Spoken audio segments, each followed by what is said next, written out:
नमस्कार, आप देख रहे हैं सिटी पोस्ट और मैं हूं अभिषेक मिश्रा। क्या दो पूर्व केंद्रीय मंत्रियों के बेटे का चुनाव लड़ना तय हो गया है। बिहार विधानसभा का चुनाव 2025 चुनावी साल और इस चुनावी साल में दो पूर्व केंद्रीय मंत्रियों के बेटे चुनाव लड़ेंगे और ये बात तकरीबन अब तय होती जा रही है। हमने आपको पहले भी बताया कि किस तरह से बिहार में बड़े नेताओं के पुत्रों की एंट्री हो रही है और एक एक अपडेट हमने आपको बताया है। अब सवाल है कि वो दो पूर्व केंद्रीय मंत्री कौन हैं जिनके बेटे चुनाव लड़ेंगे। और पूर्व केंद्रीय मंत्री कहेंगे तो आपके जेहन में पशुपति पारस का नाम सामने आएगा।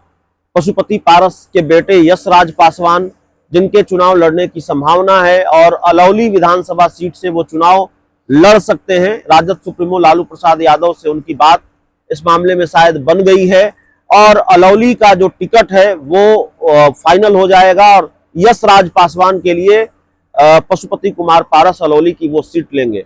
तो ये तो एक पूर्व केंद्रीय मंत्री की बात है। दूसरे पूर्व केंद्रीय मंत्री कौन हैं जिनके बेटे चुनाव लड़ सकते हैं? तो दूसरे पूर्व केंद्रीय मंत्री हैं मुख्यमंत्री नीतीश कुमार। अब नीतीश कुमार तो केंद्रीय मंत्री भी रहे हैं ना, नीतीश कुमार तो पूर्व केंद्रीय मंत्री भी है ना, तो वो उनके बेटे भी चुनाव लड़ सकते हैं। और निशांत की राजनीति में आने की चर्चा लंबे वक्त से हो रही है कि निशांत कुमार राजनीति में आएंगे और पार्टी की सेहत को दुरुस्त करने के लिए या पार्टी की सेहत और खराब न हो जाए, इसके लिए निशांत का राजनीति में आना बेहद जरूरी है। जेडीयू के कई नेता ऑन द रिकॉर्ड भी ये स्वीकार करते हैं कि निशांत पार्टी की सेहत के लिए लाभदायक साबित हो सकते हैं, इसलिए उनको राजनीति में आना चाहिए। और ऑफ द रिकॉर्ड भी जेडीयू के कई नेता ये कहते हैं कि पार्टी के अस्तित्व को बचाए रखने के लिए कई निशांत बहुत जरूरी हैं। तो नीतीश कुमार के बेटे निशांत कुमार भी चुनाव लड़ सकते हैं। उनको किसी नालंदा की किसी सीट से चुनाव लड़ाया जा सकता है विधानसभा का, और जाहिर तौर पर चुनावी राजनीति में भी उनका प्रवेश होगा। सिर्फ राजनीति में प्रवेश नहीं होगा, चुनावी राजनीति में प्रवेश होगा। हालांकि यशराज पासवान के मामले में कोई कंफ्यूजन नहीं है।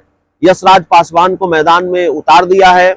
यशराज पासवान खगड़िया के इलाकों में लगातार घूम रहे हैं, राजनीतिक रूप से सक्रिय हैं और उनके बारे में कोई सस्पेंस पशुपति पारस ने भी नहीं रखा है। उन्होंने भी संकेत दिए हैं कि वो चुनाव लड़ सकते हैं, हालांकि खुलकर बहुत कुछ नहीं कहा है।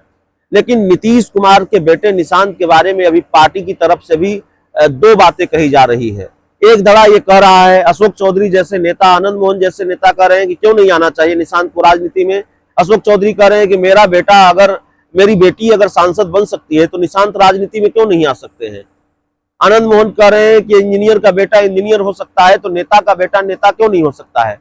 लेकिन जेडीयू निशांत के मामले में अभी अपने पत्ते नहीं खोल रही है।